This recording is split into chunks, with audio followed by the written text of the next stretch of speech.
So Jordan is a good friend of mine. She has a bachelor's of arts in the theater and physics and a master's in mechanical engineering from Northwestern University. She had day jobs as an IT consultant, project manager at a renewable energy startup, and as a senior program coordinator at the Nanomaterials Lab. She's also a professional actor whose roles have ranged from voicing video game characters and narrating books to space tour guide and Astra instructor. She's incredibly passionate about science, communication, and education, and runs a YouTube channel hoping to make science more approachable and fun for non-scientists. Today, Jordan will be talking, part of the talk will be on nuclear fusion, and the other part about science communication. So with that said, Jordan, take it away. And you're welcome to share your screen. Excellent, thank you. Okay. Let me know if you can all see the presentation. Yep. Can you all see it in presenter mode? Awesome. Okay. So,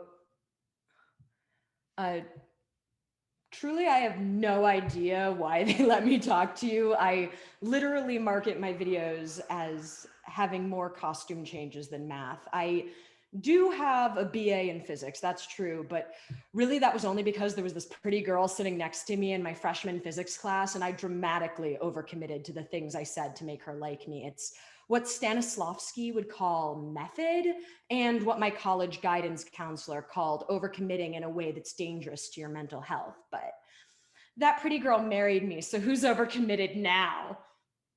Still me.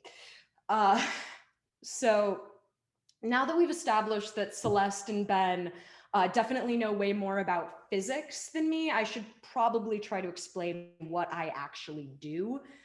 So I'm a science communicator. I used to teach kids about the solar system at the Adler Planetarium in Chicago before COVID. And I recently started making YouTube videos about science targeted at adults without a math or science background, which is kind of great because it means I can make dirty jokes without a bunch of moms glaring at me. Although I have missed one truly magical thing about live performance, which is the captive audience. So just a heads up before we get into it, I'm on presenter mode and my laptop only has one monitor, so I can't actually see if you're all raising your hands. So can you please, if you have any questions, just shout them out at me, unmute yourself, and that would be great. Is everybody comfortable just interrupting me? Yes. Excellent. The one voice. Okay. So I will get questions from at least one of you. That is excellent. Or Jordan, they can raise their hand and I'll interrupt you. That's also doable. That is also a great idea. So yes, you can also raise your hand and Ben will interrupt me. I truly do not mind. I'm used to giving presentations to very little kids and people over 25, and both of those groups have absolutely no problem just interrupting me and talking over me. So please feel free to do so. That's my preferred style. Okay. Oh, there we go.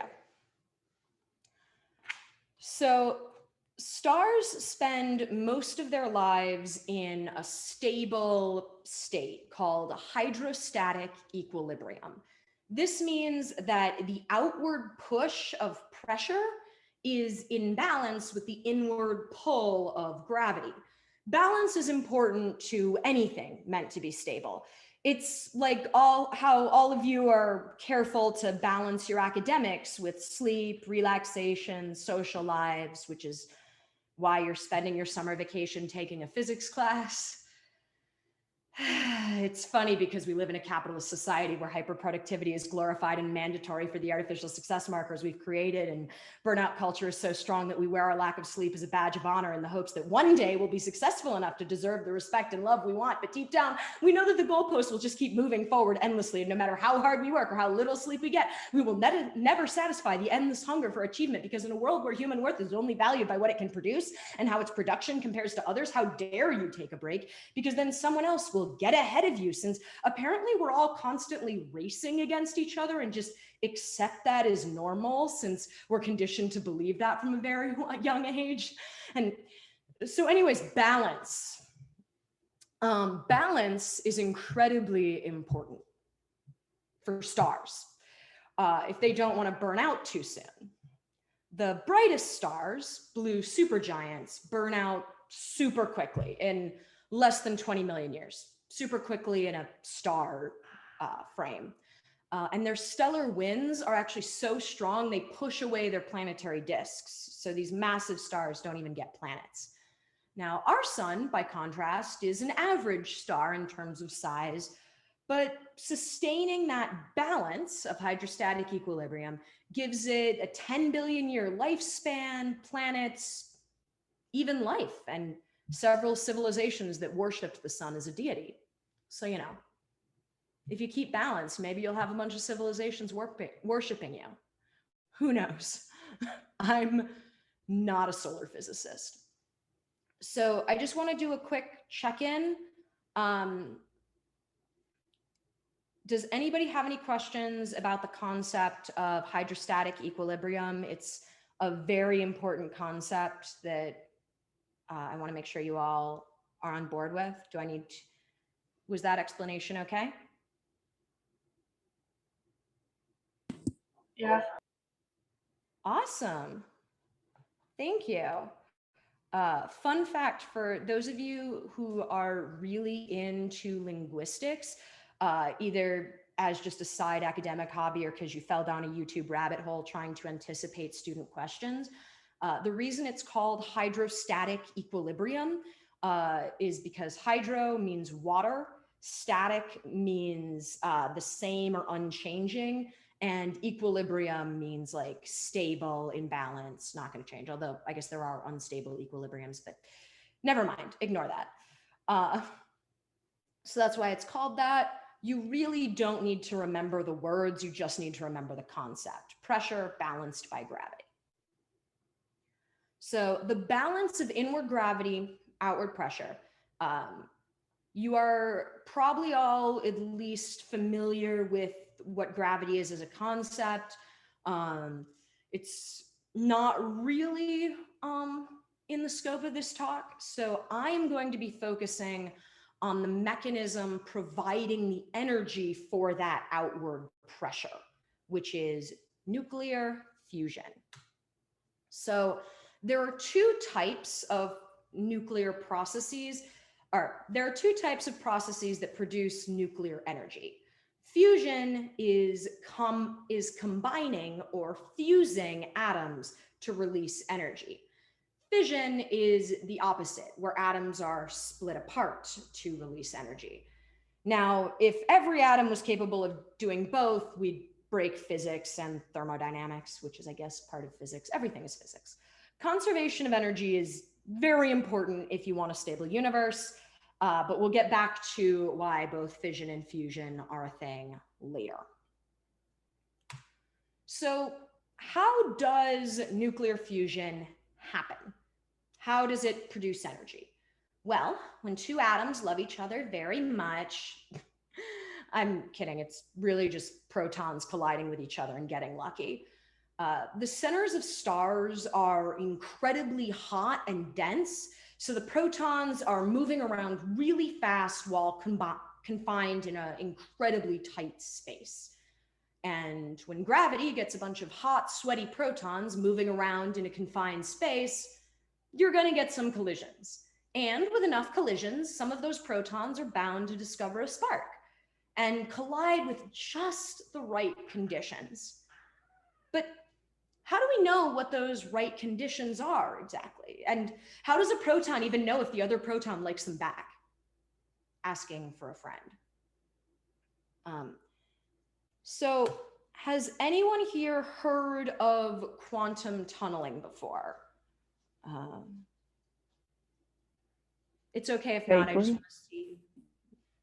Heard of, but not very sure what it is. Excellent. Okay. That's good because it's what I'm about to talk about. Awesome. Okay. So let's talk about quantum tunneling. So much like dating, it's needlessly complicated with enough bizarre unwritten rules that I'm truly shocked it ever exists successfully. So you have your hydrogen in the star that's ionized, which means that electrons and protons are separate.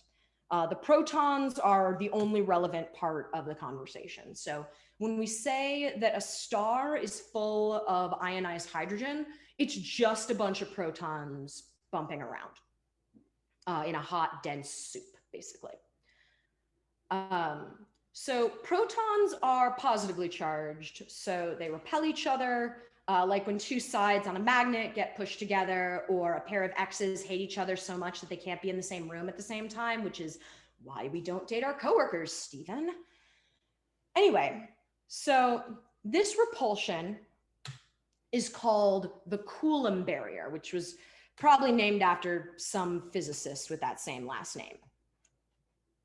And to fuse, the protons have to be moving super fast towards each other because the slowing force of that electrical repulsion, the Coulomb force, slows them down.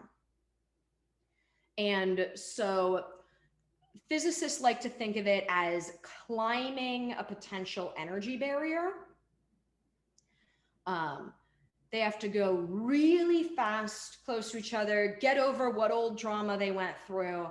And then once they reach a certain closeness, they get bound together with the strong force. The strong force is the force that binds an atomic nucleus together. So for the diagram, the red bit is the Coulomb barrier, and you can notice that it gets the energy required to overcome the repulsive force gets higher and higher and higher, and then all of a sudden it drops down and becomes this massive attractive green force. That massive attractive green force is the strong force. So it's the point of no return. It's really, really hard to get there, kind of like summiting a mountain. And then it's all downhill from there, and gravity in the mountain's case and the strong force in the proton's case is giving you the assist. As the name strong force implies, it's really strong because scientists really shouldn't be allowed to name things. Like, for example, the VLT, or the Very Large Telescope, or its successor, the ELT, or Extremely Large Telescope. Unfortunately, the OLT, or Overwhelmingly Large Telescope, was deemed too ambitious and didn't get funded. I'm actually shocked I didn't make that up myself. That was real. So to activate this strong force, the repulsive, slowing Coulomb barrier must be overcome, which requires a lot of kinetic energy. Those protons must be moving really fast towards each other.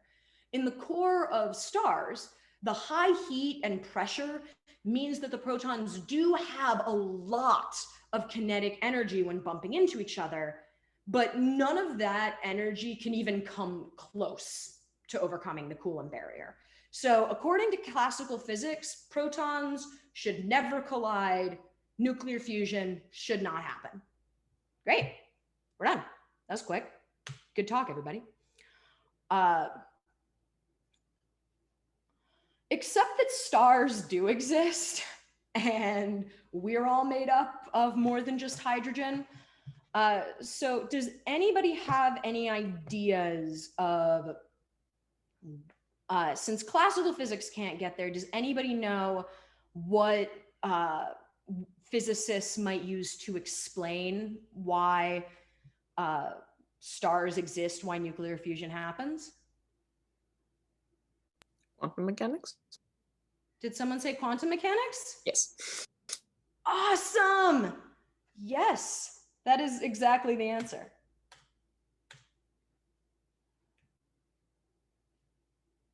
There we go. Yes, quantum mechanics. So this makes no logical sense. And whenever small things are making no logical sense, you just know your messy slacker friend who still somehow manages to get straight A's despite rarely showing up to class, never taking notes, and sending you TikToks at 4 a.m. Quantum mechanics is involved. I did not do well in that class in undergrad. So the quantum scale is only relevant for super itty bitty things that you would need a scanning electron microscope to see. But that includes protons, so buckle up. Think of quantum tunneling as a cheat code of the universe. And Heisenberg gets involved. Well, no, not the blue meth chemistry teacher, the German physicist who led the nuclear weapons program. Now, before he was a Nazi or secretly sabotaging Nazi Germany's attempts to build nukes, historians have a range of headcanons on that one. And side note, if you are at all into history, like there are playwrights who have written plays about whether Heisenberg was a Nazi or not. This is a huge thing in history, and it's actually kind of wild. He also met with Oppenheimer, the head of the US nukes program at the time, and what their conversation was is just a huge realm of speculation. Also, I do want to check and see, has anyone actually seen the show Breaking Bad, or am I just that old? Nope. Amazing. I have truly dated myself. I You have one hand. We had What? one hand. We had one hand who had seen the Excellent. show. Okay. Okay. I haven't become completely obsolete. That's gratifying for me to know. So before he was a Nazi, or not a Nazi, again, we're not sure. Back in 1927, Heisenberg came up with Heisenberg's uncertainty principle. Now, this principle states that the uncertainty of a particle's position is inversely proportional to the uncertainty of its momentum. Some of you may have seen this equation before, but it's kind of a hard concept to get your head around, so I'm just gonna go over it. I truly still have trouble with this one. So basically, if we know how fast something is moving, that's this momentum, we have no idea where it is. So we can know its position perfectly and have no idea what it's doing, or know what it's doing and have no idea what its position is, or anywhere in between. We can have kind of a fuzzy idea of all of them. And by we, Heisenberg didn't mean human scientists. He meant like the universe itself has no idea. The particle could literally be anywhere in the universe. Now, if this seems absolutely insane to you, you are not alone.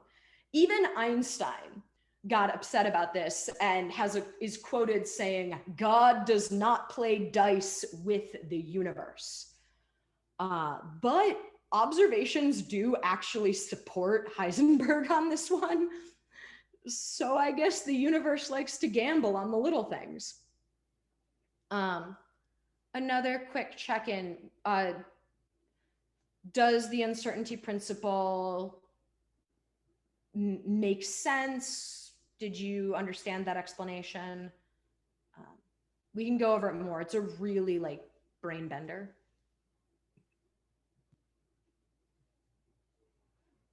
I'm gonna take that sign. What's the like H for in the equation? What? What was like the H with the cross on it? Oh, that is Planck's constant. Actually, that might be h bar, which is Planck's constant divided by 2 pi, I think. It's a really tiny number. It is a really tiny number, and basically it's the limit to which you can get a total certainty. You just need to know that it's a constant, and the exact number, I don't have it memorized because every time I did homework, I just Googled it. Was that satisfactory? If you take a quantum mechanics class, you'll learn about Planck's constant in great detail and hopefully retain more than I did. Was that an okay explanation of Planck's constant? Yes. Excellent. Okay. So back to the cheat codes. So Heisenberg tells us that even after pressing up, up, down, down, left, right, BA, you can't know the exact location and speed of a particle. However, you can figure out the relative probability of where this particle is and how fast it's moving, represented by the wave function. So the most logical place for the particle to be, where you think it is going to be the most likely. So generally, the particle will most likely be hanging out here or close by. But these tails go off to infinity. You can't see that on this graph because it's not great resolution.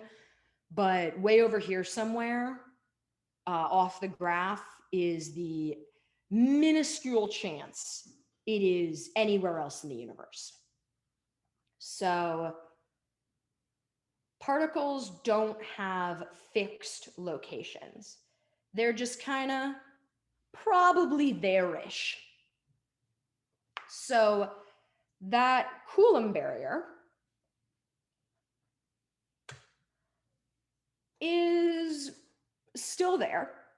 And these protons aren't the little solid red balls. They are kind of these clouds, and the darker red is where the protons are most likely to be.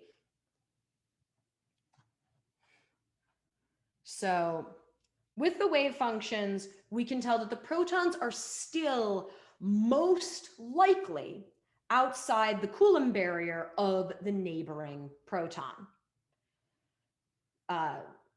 A lot of physicists like to use the Romeo and Juliet comparisons. So Juliet is up on her balcony over the Coulomb barrier. Romeo is down below. And frankly, climbing the side of your crush's building seems excessively dangerous. But even though you secretly hate your messy slacker friend sometimes, they do always come through for you. And in this case, quantum mechanics has a key to your crush's room. So the universe, your parents, thought you were most likely outside, but actually, you're watching a movie with your crush and maybe even thinking about holding hands, but not sure whether they want to. So you just kind of drift your hand closer and closer, and then you end up slapping them in the thigh, and now they're looking at you weird because you just hit them and you panic. And anyway, so the wave function tells us where Romeo is most likely to be. Oh, oops. I just realized that I reused this diagram from a presentation for adults, and the visual humor might not be appropriate for teens. Oh well. So sometimes our Romeo proton just pops up behind the Coulomb barrier. It found a tunnel that shouldn't exist and walked right through. The universe thinks Romeo's almost definitely outside. But in some cases, Romeo is already inside and fusing with Juliet as we speak. The universe is not just cold and unfeeling. It can't be bothered to pay attention to the little things. And frankly, we don't deserve any explanations for activity of protons. That's their business. So I want to do a quick check-in to make sure that you've all kind of internalized the quantum tunneling effect. Does anybody have any questions?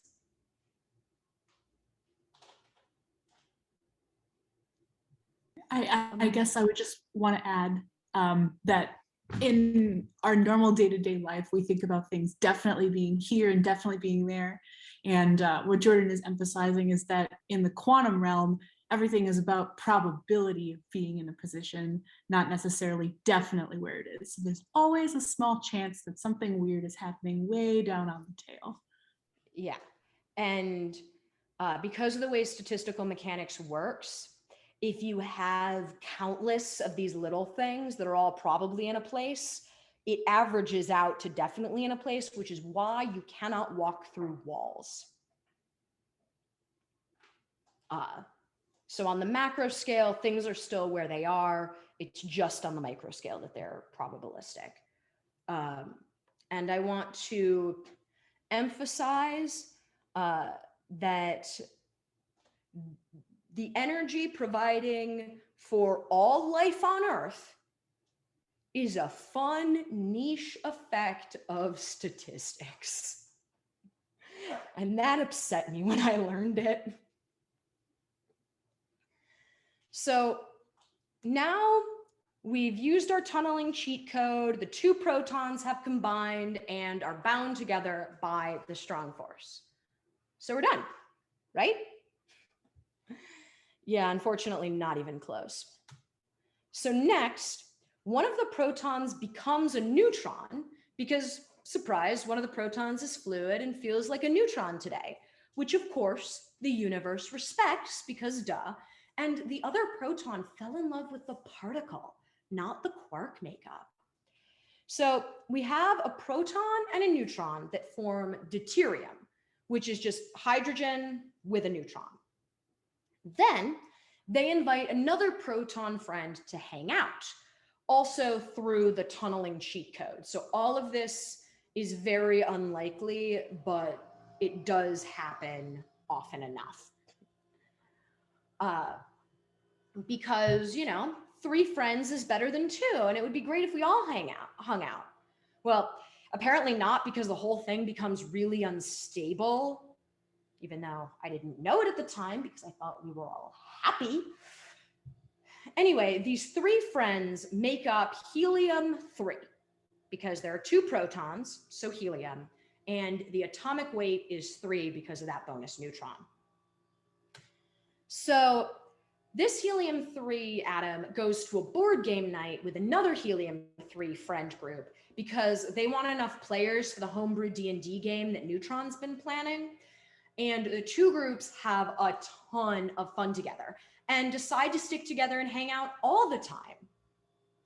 Or so I thought, but I guess not, because they suggested that me and another proton might want to leave early, and then they never wanted to hang out with the 2 of us ever again, which is fine, I guess. People grow apart, but do they have to keep posting fun photos of their helium-4 squad on Instagram like every day? I mean, I was the proton who suggested we all get together for tunneling game night in the first place.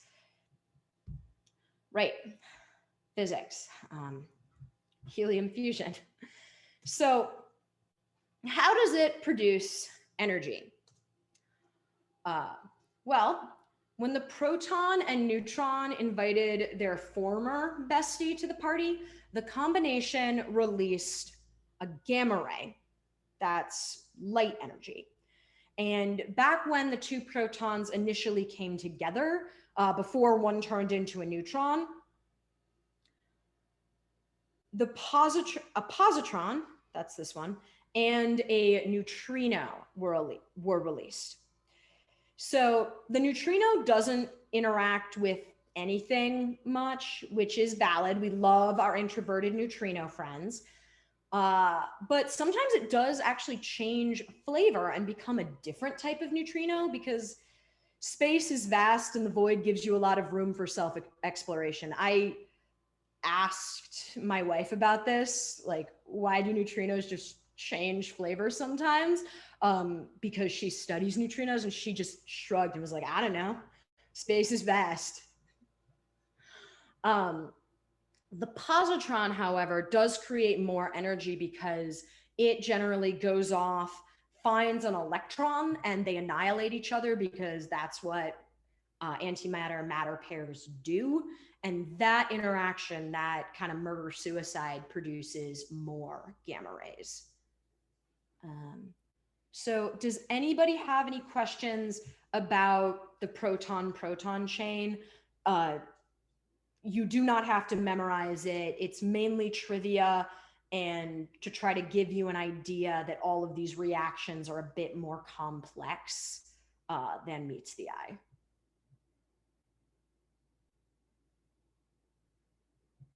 Okay, awesome. So bringing it back to hydrostatic equilibrium, which is my favorite thing on Earth. I love balance.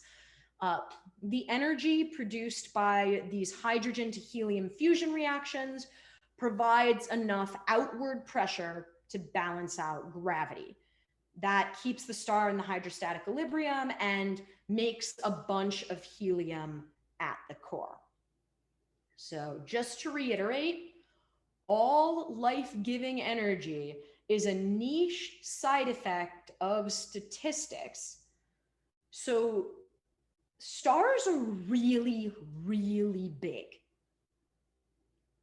Like really, really big. So big. So we have our star's outer layers. Ignore the expanding, that's for later. Your hydrogen shell, where all the fusion is happening, and your inert helium core. So helium has twice the charge and therefore takes way more heat and density to fuse. Like even for those reactions to be at all common enough to matter, the protons, or the atoms in this case, have to get really, really close. Like they have to get almost all the way up the Coulomb barrier before they sometimes just end up on the other side. So helium at this point is basically useless ash. It is too hard for the star to fuse. Since an object's gravitational pull is strongest closer to its center of mass, all of this helium gets kind of collected in the core. It just all falls in. And the core is also where all the fusion happens. This diagram is not to scale. The core is in reality just a lot smaller scale-wise, because only the hydrogen at the center of the star is dense enough and hot enough for fusion. That means there's a limited amount of fuel a star can use, far more limited than just the amount of the hydrogen in the sun. The sun is not going to burn all of its hydrogen. It's going to burn all of the hydrogen that is close enough to the center that it is hot and dense enough to fuse. And in that statistical niche way. So this is like a tiny fraction of a tiny fraction of a tiny fraction. That's the hydrogen that gets fused. That is kind of one explanation for why hydrogen is the most common element, followed by helium, but not even really close. Like there is way more hydrogen in the universe than anything else. So, are we ready for what I think is the cool bit, the star death? We all ready? Okay. So when a star around our sun size runs out of hydrogen fuel in its core, not enough fusion reactions can occur to produce that outward pressure and counteract gravity. So the hydrostatic equilibrium is lost for the first time in billions of years. The sun's lifespan is, we estimate it's going to be about 10 billion years. So it was in equilibrium for a long time. Now, the inner layers of the star will collapse faster than the outer layers since gravity is strongest closest to the center. The helium ash accumulated at the core, the result of billions of years of fusion, those 10 billion years, collapses as well as gravity once again takes the upper hand. As the helium core shrinks, its compression releases heat. Now the hydrogen shell, what was the place where the fusion was happening, slowly falls in around it as well. And now those inner layers of that hydrogen shell are closer to the center of mass, denser, and heated. Suddenly, some of this inner hydrogen shell is dense and hot enough for some more fusion. Because remember, the sun only used up some of the hydrogen at the core. So now we have more denser core hydrogen. And pressure strikes back with a vengeance. Since the outer shell of the star is now much more diffuse because it fell slower, the combined heat from the collapsing helium core and radiation from the newly fusing hydrogen shell generates enough pressure to push the outer shell outwards to hundreds of times the star's original size, regaining that sweet, sweet hydrostatic equilibrium. And that is how a star becomes a red giant.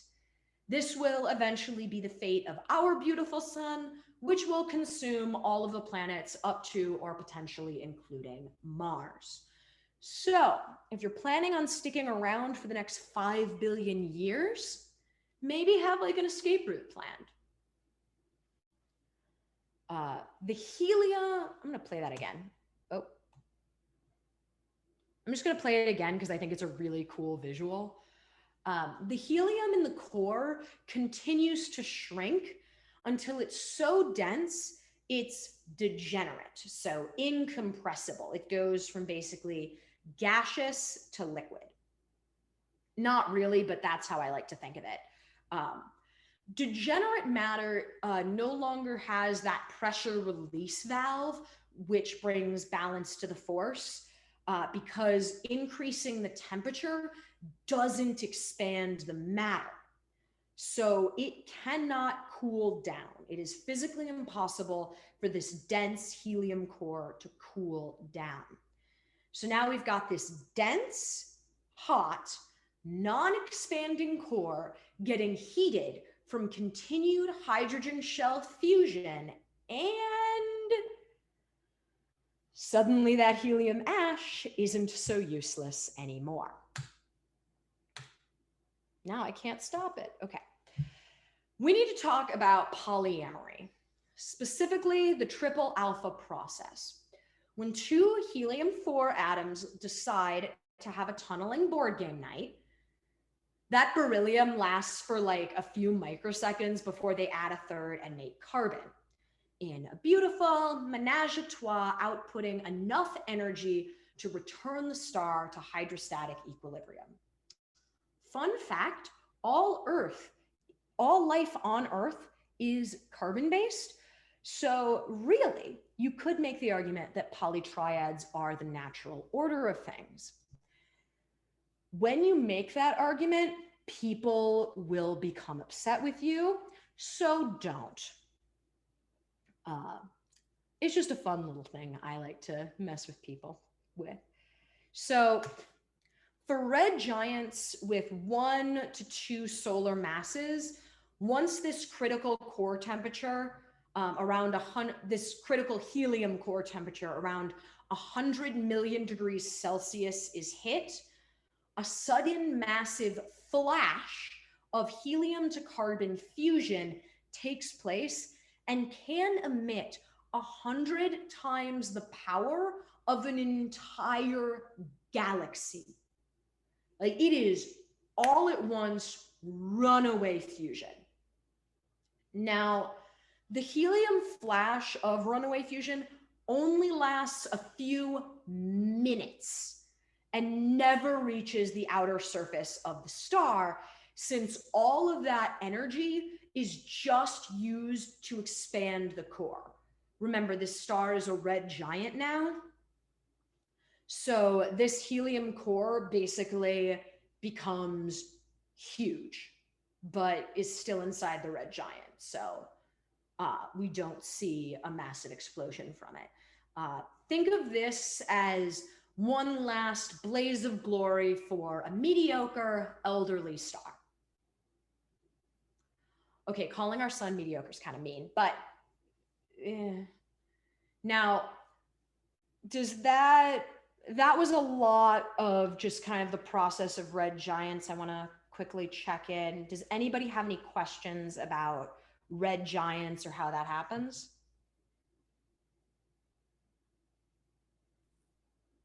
How long is it in the red giant phase?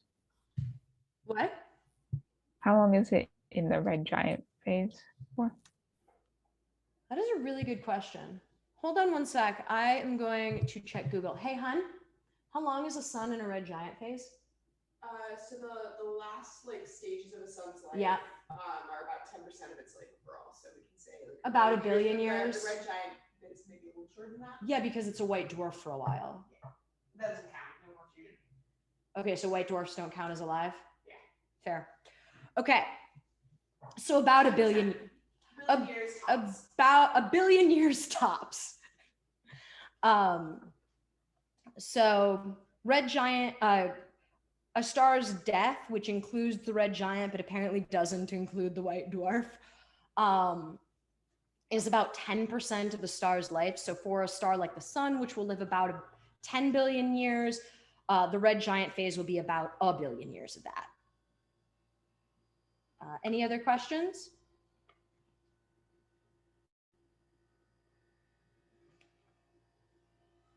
Okay.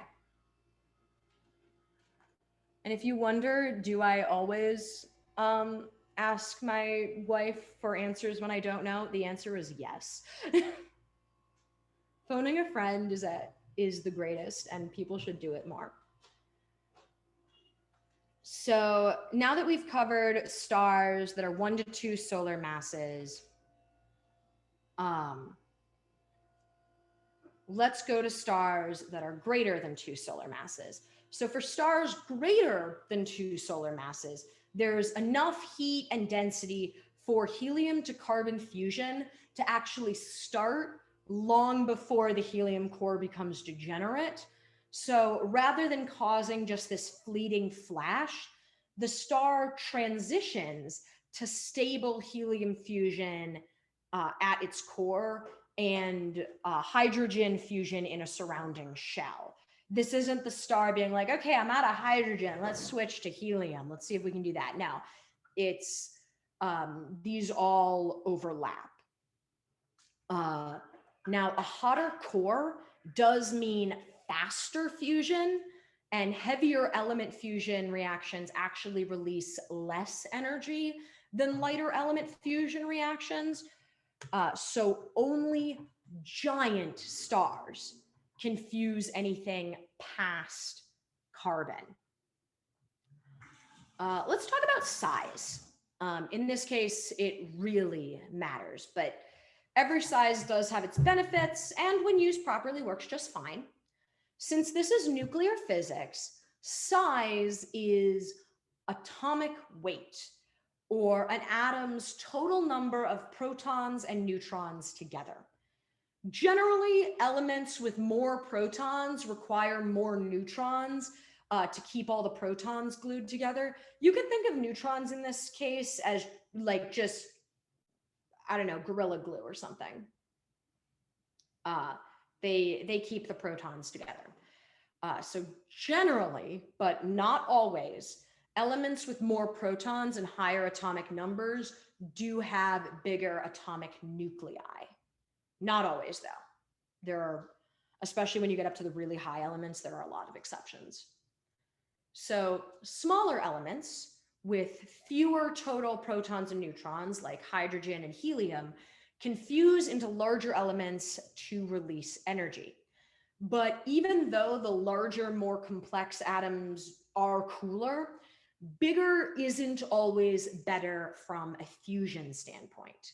Larger elements require more and more heat and pressure to fuse, and those fusion reactions of larger elements release less and less energy. They're like the friends who you always have to reach out to first, and they rarely text back and are usually busy when you ask to hang out, but are still fun to hang out with once in a while when schedules actually work out. Silicon fusing into iron is the heaviest reaction which gives off any energy at all. The heavier reactions than that just take. They are endothermic. They're like the friends who always need studying help, money, free therapy from you, but are never there for you in return. And toxic one-sided relationships are super draining and can suck you in. In the star's case, literally, because there's no longer enough fusion pressure to keep the hydrostatic equilibrium and gravity takes over. Now, remember what we said about balance being important? And of course, you cannot blame the star, and fusion got it this far, right? Like it's just doing what it knows how to do, fusion. Video games have taught us that the greater the difficulty, the greater the reward. That's generally how a fun game works. But in the cores of stars, the opposite is true. Higher element fusion releases less energy than lower element fusion, and fusion reactions past silicon to iron become endothermic, meaning they absorb energy. We put in all of this energy and care, but we don't always get that returned. Sometimes a relationship just isn't worth the effort. Does anyone have any questions about exothermic versus endothermic nuclear reactions and why they are like they are?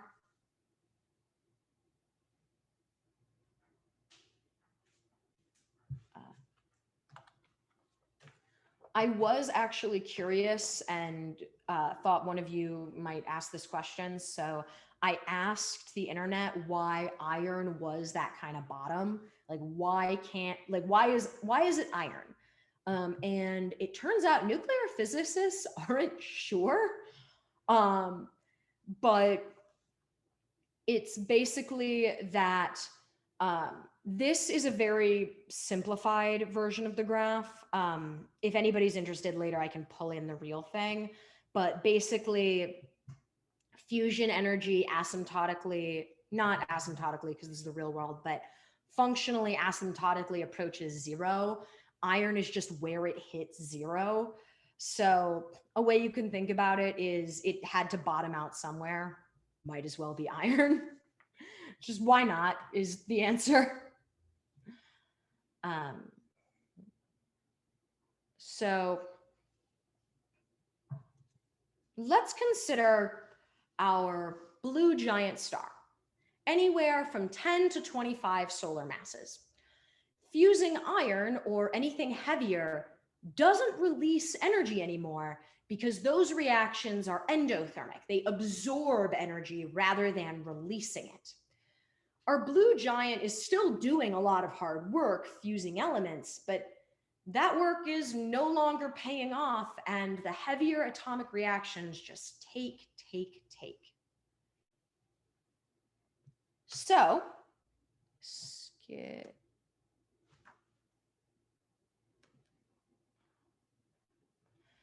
So the outward pressure is lost again, and as usual, gravity takes over. Even worse, as the core collapses, the iron and even heavier elements fuse even more because they've got so much more heat and pressure. And that cools the star faster because those reactions are endothermic.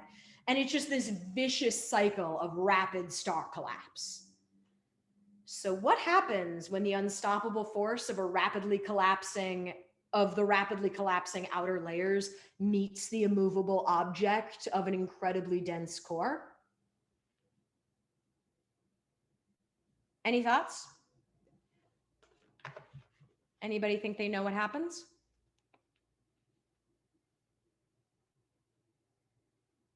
We've got a collapsing star, really hot core.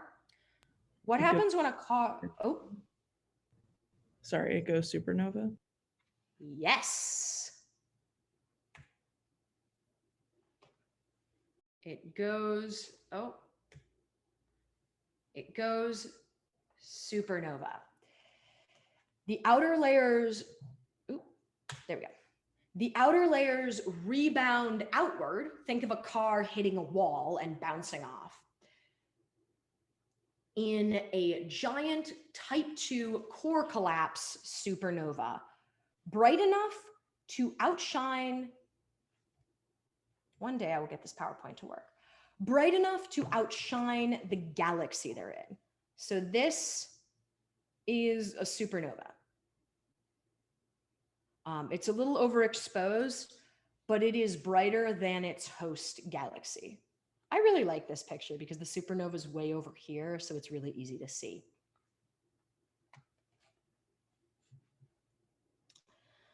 Now, the superdense core remains, the thing that all the outer layers are rebounding outward off of, and it forms either a neutron star or a black hole, depending on its mass. I'm sure Celeste and Ben will cover that in a later lecture because supernovae are awesome, and we can't get into them in super detail right now.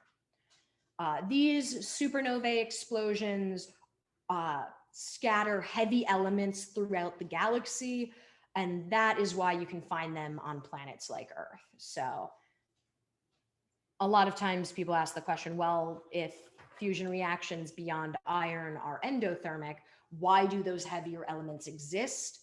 Well, it's because they do just happen inside supernovae, which then explode and scatter everything everywhere. So Earth is part of a planetary disk orbiting a population 3 star, or well, population 1 star, because naming is stupid. And population 2 and 3 stars, which were actually populations 1 and 2. What is going to happen when we have population 0? Like, sorry. But basically population 3 and 2 stars, which were the first and second generation of stars respectively, they went supernovae, and that's what scattered all the elements. That's why we have them orbiting population 1 stars like the sun. That's where we have Earth. That's where we get Earth. So, sorry, that was a tangent that had nothing to do with nuclear fusion. I just think it's interesting. So, let's talk about when an atom has decided its fusion isn't working out anymore and wants a divorce. Oh, hold on. I got a script note. Okay. Oh, okay. This is the part where I was going to start talking about nuclear fission, but it appears that UChicago's lawyers made a slight edit to my script. So this page just reads, please stop teaching students about nuclear fission. This is a physics of stars class, We already had a student recreate a self-sustaining nuclear reaction in his, I'm not reading that, dorm room for a, wow, there's a lot of swearing, scavenger hunt. And the sheer amount of paperwork that generated once the FBI got involved caused turnover rates in our legal team to skyrocket. Do you know how many times we had to explain to the FBI that, yes, we know that's not what a scavenger hunt is supposed to mean, and yes, we saw the item on the list, but didn't think that anyone would be both smart enough to pull it off and stupid enough to try, and no, our students don't really have anything better to do in their free time. And, oh, okay. The following page is just a picture of the lawyer lying on an office floor, wishing she'd gone into something less stressful and better paying, like being a public defender, I guess. Okay, so that's all the science I have. Now let's move, and kind of the end of my slides. So we have time for a pretty good Q&A. Oh, wow, this was almost exactly halfway. I practiced this. So we have time for a bit of a Q&A, and then we can have a more free-form discussion about science communication.